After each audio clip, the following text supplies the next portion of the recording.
2 Kings 2. Now when the Lord was about to take Elijah up to heaven by a whirlwind, Elijah and Elisha were on their way from Gilgal. Elijah said to Elisha, "Stay here, for the Lord has sent me as far as Bethel." But Elisha said, "As the Lord lives, and as you yourself live, I will not leave you." So they went down to Bethel. The company of prophets who were in Bethel came out to Elisha and said to him, "Do you know that today the Lord will take your master away from you?" And he said, "Yes, I know. Keep silent." Elijah said to him, "Elisha, stay here, for the Lord has sent me to Jericho." But he said, "As the Lord lives, and as you yourself live, I will not leave you." So they came to Jericho. The company of prophets who were at Jericho drew near to Elisha and said to him, "Do you know that today the Lord will take your master away from you?" And he answered, "Yes, I know. Be silent." Then Elijah said to him, "Stay here, for the Lord has sent me to the Jordan." But he said, "As the Lord lives, and as you yourself live, I will not leave you." So the two of them went on. 50 men of the company of prophets also went, and stood at some distance from them, as they both were standing by the Jordan. Then Elijah took his mantle and rolled it up, and struck the water. The water was parted to the one side and to the other, until the two of them crossed on dry ground. When they had crossed, Elijah said to Elisha, "Tell me what I may do for you before I am taken from you." Elisha said, "Please, let me inherit a double share of your spirit." He responded, "You have asked a hard thing. Yet if you see me as I am being taken from you, it will be granted you. If not, it will not." As they continued walking and talking, a chariot of fire and horses of fire separated the two of them, and Elijah ascended in a whirlwind into heaven.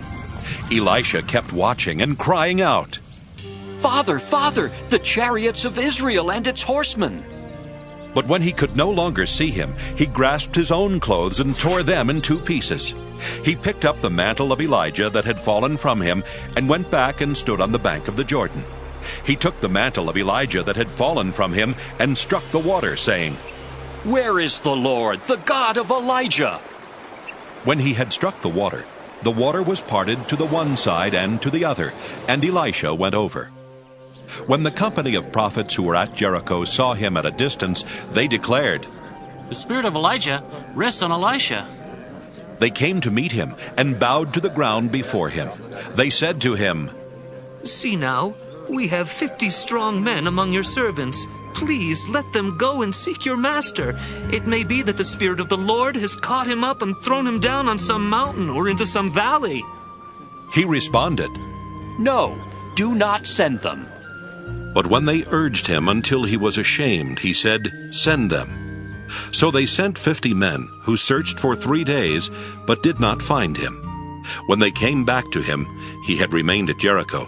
He said to them, "Did I not say to you, do not go?" Now the people of the city said to Elisha, "The location of this city is good, as my lord sees, but the water is bad and the land is unfruitful." He said, "Bring me a new bowl and put salt in it." So they brought it to him. Then he went to the spring of water and threw the salt into it and said, "Thus says the Lord, I have made this water wholesome. From now on neither death nor miscarriage shall come from it." So the water has been wholesome to this day, according to the word that Elisha spoke. He went up from there to Bethel, and while he was going up on the way, some small boys came out of the city and jeered at him, saying, "Go away, Baldy! Go away, Baldy!" When he turned around and saw them, he cursed them in the name of the Lord. Then 2 she-bears came out of the woods and mauled 42 of the boys. From there he went on to Mount Carmel and then returned to Samaria.